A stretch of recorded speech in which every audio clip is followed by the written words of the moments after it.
Hey folks, I'm Leanne and this is Print and Polish. It's where I do my nails and I talk about a book that I read. The book might be good, it might not. Likewise, the nails might turn out and they might not. So let's get started.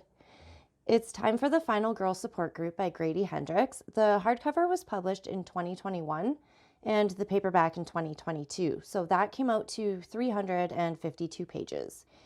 This one mixes in a ton of lightly disguised pop culture references in the form of horror movie franchises.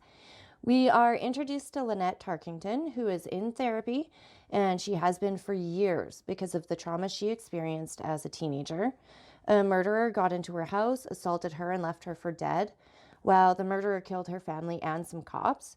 She's clearly survived, so she's labeled as a final girl, as are a number of other girls who've had experiences similar to Scream, A Nightmare on Elm Street, Black Christmas, Friday the 13th, and more. Although in the book, all of the girls have actually had movie franchises made out of their experience, sometimes with their help, sometimes not.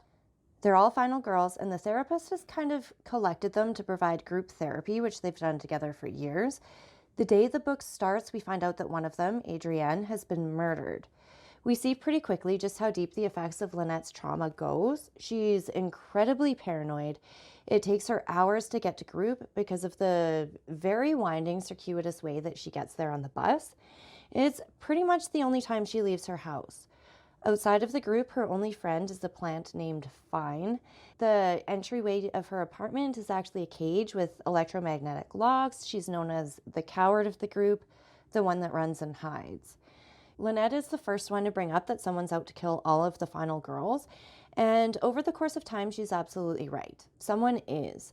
Lynette, although she botches a lot of things, including both of her contingency plans, she tries to investigate for herself as she's quickly noted as a suspect. There was a shooting at her apartment and she totally bailed, so it looked really bad. She ends up running to her therapist, but ends up suspecting her as well and goes completely on the run. This eventually brings her to teaming up with the new final girl and tracking down an old one who had kind of developed something like Stockholm Syndrome with her attacker. She even runs a murder museum and sells murder memorabilia online. Sometimes this is called murderbelia, which is kind of a neat combination of the words. This book has a lot of action overall, but it kicks in pretty hard right here. Lynette and the new final girl end up going to Camp Red Lake, where Adrienne's original attack and murder had taken place. Adrienne had actually bought it to turn into a retreat for survivors of violence.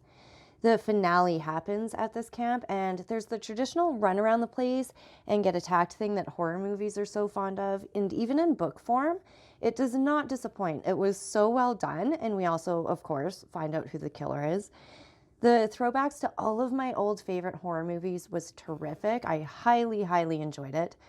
One thing that really sticks out for me is that this concentrates on a pretty large group of girls, about 7 or 8, I believe, but each one is completely distinctive. Each one has their very own, very separate and unique personalities, and they're all completely different and they're all believable.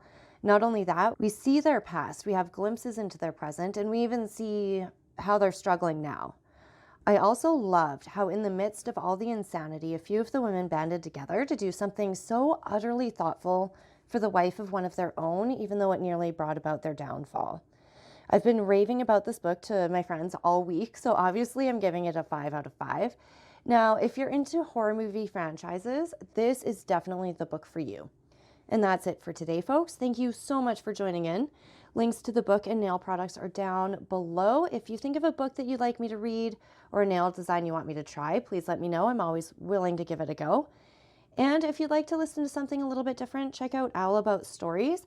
And right now I'm reading The Count of Monte Cristo. Thanks again and have a great day. I'll see you later.